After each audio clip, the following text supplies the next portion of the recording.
तुम लोग मोबाइल टूटेगा बाबू।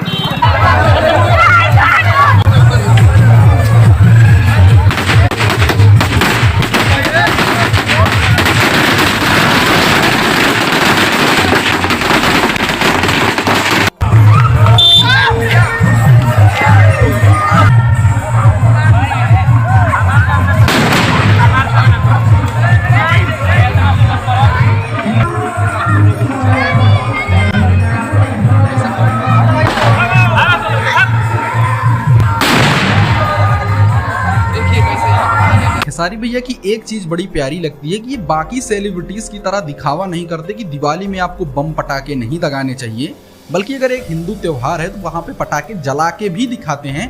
जी हाँ दोस्तों, अभी खेसारी भैया का पटाखे जलाने वाला वीडियो काफी ज्यादा तेजी से वायरल हो रहा है और भाई पर्सनली मुझे बहुत ज्यादा अच्छा लगा, क्योंकि जब दिवाली जैसा त्योहार आता है तो लोग बहुत ज्यादा ज्ञान देना शुरू करते हैं कि पटाखे वगैरह मत फोड़ो।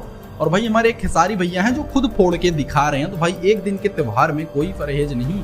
अगर आपका मन करता है तो आप जरूर दबाइए, क्योंकि एक दिन का हिंदी त्योहार होता है। बस इसके बारे में आपकी क्या राय, हमको कमेंट जरूर कीजिएगा।